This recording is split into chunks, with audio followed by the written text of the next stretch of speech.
तो अब हम लेंगे द्वैत शासन प्रणाली के बारे में। इससे पहले हमने अंग्रेज़ों की भारत विजय में प्लासी की लड़ाई और बक्सर के युद्ध के बारे में पढ़ा। बक्सर जिसने कि प्लासी के अधूरे कार्य को पूरा किया, जिसमें कि अंग्रेज़ जो थे वो बंगाल के पूरी तरह से स्वामी बन गए। तो अंग्रेज किस तरह से स्वामी बने, इसमें हम लेंगे द्वैत शासन व्यवस्था के बारे में। द्वैत अंग्रेज भारत में एक व्यापारी के रूप में आए, लेकिन भारत की इस बिगड़ी हुई राजनीतिक स्थिति का उन्होंने लाभ उठाया और उन्होंने अपने साम्राज्य की स्थापना के प्रयास आरंभ कर दिए। 1757 में प्लासी की लड़ाई और 1764 में बक्सर का युद्ध किया और इसी के अंतर्गत भारत में ब्रिटिश साम्राज्य की नींव रखी गई। धीरे धीरे भारत के अनेक भागों पर भी वो आधिपत्य करने में सफल हुए। तो हम लेंगे द्वैत शासन के बारे में।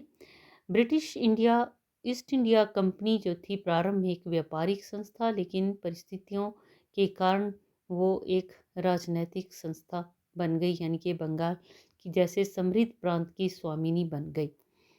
तो बक्सर के युद्ध में विजय प्राप्त करके अंग्रेज़ों ने उस समय जो मुग़ल बादशाह था, शासक था, उसका नाम था शाह आलम।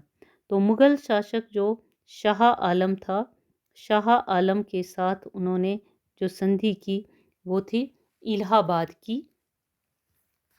इलाहाबाद की जो संधि थी ये की गई और मुग़ल सम्राट शाह आलम को उन्होंने अपने अधीन कर लिया और इसी के तहत उसकी जो पेंशन थी वो 26 लाख रुपए वार्षिक नियत कर दी। कड़ा और इलाहाबाद के दो ज़िले जो थे ये मुग़ल सम्राट शाह आलम ने अंग्रेज़ों को दे दिए। बदले में अंग्रेज़ों को बंगाल, बिहार और उड़ीसा की दीवानी भी सौंप दी और दीवानी जो थी जब सौंपी तो इसी में ही हम द्वैत शासन व्यवस्था की बात करते हैं। तो द्वैत शासन व्यवस्था 1765 से 1772 ईस्वी तक 1765 से 1772 ईस्वी तक जो थी ये द्वैत शासन प्रणाली चली और दो अलग अलग शक्तियों अंग्रेजी कंपनी और बंगाल का नवाब के हाथों में ये रही और इसलिए इसको द्वैत शासन प्रणाली कहा जाता है। द्वैत मतलब दोहरी शासन प्रणाली। लॉर्ड क्लाइव ने इसको शुरू किया और वॉरेन हेस्टिंग्स ने इसको 1772 में इसके अवगुणों को देखते हुए समाप्त कर दिया। तो सबसे पहले लेंगे हम द्वैत शासन व्यवस्था की उत्पत्ति। द्वैत शासन प्रणाली की उत्पत्ति 1763 में अंग्रेजों ने मीर कासिम के स्थान पर मीर जाफ़र को दोबारा बंगाल का नवाब बनाया, लेकिन फरवरी 1765 में उसकी मृत्यु हो गई। इसलिए अंग्रेजों ने उसके अल्पवयस्क पुत्र नजीबुद्दौला को नया नवाब बनाया, लेकिन इस अवसर का लाभ उठाते हुए अंग्रेजों ने उससे निज़ामत या रक्षा विभाग को संभाल लिया। बक्सर के युद्ध के पश्चात मुग़ल सम्राट शाह आलम ने 1765 ईस्वी में अंग्रेजों को बंगाल, बिहार, उड़ीसा की दीवानी यानी कि वित्त और राजस्व एकत्र करने का विभाग सौंप दिया और इस प्रकार अंग्रेजों के पास बंगाल, बिहार और उड़ीसा के रक्षा और दीवानी के जो विभाग थे वो आ गए। लेकिन जो घरेलू एक प्रकार से मामले थे और अन्य सभी विभाग जैसे देश में शांति व्यवस्था बनाए रखना, पुलिस व्यवस्था प्रबंध, न्याय प्रबंध आदि नवाब के पास रहने दिए। ये सब काम चलाने के लिए उसे 53 लाख रुपए वार्षिक जो एक प्रकार से आप पेंशन कह लीजिए या 53 लाख रुपए वार्षिक देना स्वीकार किए, जो 2 वर्ष के पश्चात घटा दिए। पहले थे ये 53 लाख रुपए, लेकिन 2 वर्ष बाद ये घटा दिए और इनको कर दिया गया 32 लाख रुपए। ये 2 वर्ष के बाद घटा दिए गए और इसी के तहत ही क्योंकि ये नवाब अवयस्क था, इसलिए कंपनी ने कार्य चलाने के लिए 2 उपनवाब नियुक्त किए। एक का नाम था मोहम्मद रज़ा खां को बंगाल का और दूसरा था शिताब राय को बिहार का उपनवाब नियुक्त कर दिया और इस प्रकार क्लाइव ने 1765 में बंगाल के राज्य प्रबंध को 2 भागों में बांट दिया। यही प्रबंध द्वैत शासन के नाम से प्रसिद्ध हुआ। तो द्वैत शासन अपनाने के क्या कारण थे? पहला कारण, अंग्रेज भारत में शासन प्रबंध सीधा अपने हाथ में नहीं लेना चाहते थे। वो इसलिए नहीं लेना चाहते ताकि भारतीय शक्तियां अंग्रेजों का विरोध न करें। दूसरी वजह थी कि कंपनियों के पास योग्य अधिकारी भी नहीं थे जो कि सही तरीके से शासन प्रबंध को चलाते। तीसरा, कुछ इतिहासकार कहते हैं कि क्लाइव ने क्या किया, वो भारतीयों को शासन के युग में अयोग्य साबित करना चाहता था कि भारतीय जो है वो शासन कर ही नहीं सकते हैं, इसलिए उसने इस व्यवस्था को चलाया। फिर कंपनी के डायरेक्टरों का विरोध, कंपनी के जो डायरेक्टर थे वो भी विरोध कर रहे थे कि भारत में कंपनी व्यापार करने आई है, शासन करने नहीं, इसलिए भी दोहरी शासन व्यवस्था थी उसको चलाया। पांचवा, भारतीयों के विरोध से भी बचना चाहते थे वो। तो इन कारणों के अंतर्गत द्वैत शासन प्रणाली को अपनाने का निर्णय लिया गया। फिर है द्वैत शासन व्यवस्था। जैसा कि ने बताया कि बंगाल का शासन दो शक्तियों के हाथ में, दीवानी और निजामत। दीवानी वित्त और राजस्व थे। बंगाल, बिहार, उड़ीसा की दीवानी अंग्रेजों के हाथ में। निजामत या रक्षा नवाब को सौंपे गए।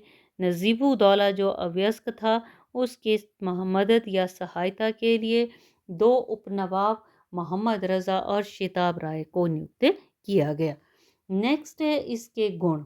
गुण क्या था कि नवाब तथा अंग्रेजों के मध्य जो संघर्ष था उसका अंत हो गया। इससे पहले आपने पढ़ा कि सिराजुद्दौला ने भी विरोध किया कंपनी का, फिर मीर कासिम ने किया, तो अब क्या हुआ, अब 2 शक्तियों के हाथों में आ गया तो ये विरोध समाप्त हो गया, कंपनी को फायदा पहुंचा।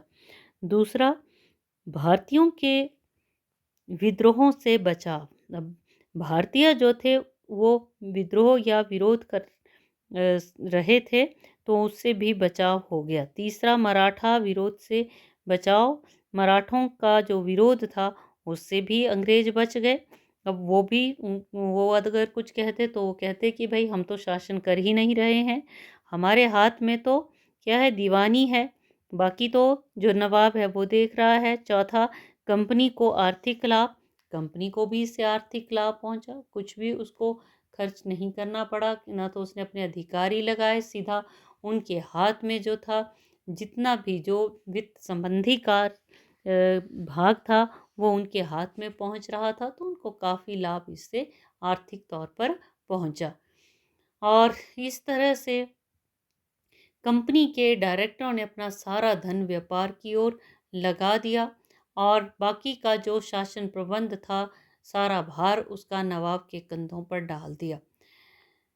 इसके पश्चात है इसके अवगुण। अवगुण इसके बहुत सामने आए। पहला तो अशांति और अव्यवस्था फैल गई, कहाँ, बंगाल में, है ना, क्योंकि 2 शक्तियों के हाथ में थी सारा का सारा जो प्रबंध था। अब किसी भी प्रकार से नवाब जो था उसके पास कुछ था ही नहीं ऐसा जिससे कि वो सुधार कर सकता, और नाम मात्र का ही हम कह सकते हैं वो नवाब था। तो क्या हुआ कि इससे अशांति और अव्यवस्था का वातावरण बन गया। दूसरा, लोगों की दुर्दशा। अब पिस कौन रहे थे, लोग पिस रहे थे, लोगों के दुख दर्द तकलीफ़ें बढ़ गई।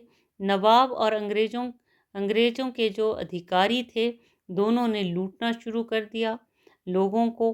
कृषि जो थी इसका भी काफ़ी जो है नुकसान उठाना पड़ा इसमें किसानों को। तो इस तरह से लोग जो थे उनके दुखों की में वृद्धि हुई। तीसरा, कंपनी को आर्थिक हानि। कंपनी को आर्थिक हानि इससे पहुंची क्योंकि कर एकत्रित करने वाले एजेंट जो थे, एजेंटों ने बहुत सा धन हड़प करना शुरू कर दिया, रिश्वत भी लेनी शुरू कर दी, राजस्व में गड़बड़ी शुरू कर दी, और इस तरह से कंपनी को तो फ़ायदा पहुंचा लेकिन जो दूसरी तरफ से लोग थे या फिर नवाब था बंगाल का उसको नुकसान उठाना पड़ा। फिर व्यापार को हानि, कंपनी को भी विशेष तौर पर व्यापार को भी हानि उठानी पड़ी इससे। और इसी के तहत ही व्यापार जो था खासकर जो इसका था, उसको काफ़ी नुकसान पहुंचा नवाब का। फिर न्याय की दुर्दशा, न्याय व्यवस्था जो थी उसकी भी काफ़ी इससे दुर्दशा हुई। और इसी के तहत ही देखा जाए तो न्याय व्यवस्था पर जो कुप्रभाव पड़ा, उत्तरदायित्व जो था न्याय प्रबंध का वो था नवाब पर, लेकिन कंपनी के अधिकारी न्याय में व्यवस्था में हस्तक्षेप करने लगे, जिससे न्याय व्यवस्था पर विपरीत प्रभाव पड़ा। अपनी इच्छा अनुसार कानूनों को अंग्रेज जो थे लागू करने लगे, भ्रष्टाचार बढ़ गया और इस तरह से न्याय व्यवस्था पर भी कुप्रभाव पड़ा इससे। तो इस तरह से हम देखते हैं कि जो द्वैत शासन व्यवस्था थी वो बंगाल के लिए लाभकारी नहीं, बल्कि इससे जो है बंगाल में जो है दुर्दशा ही बनी रही।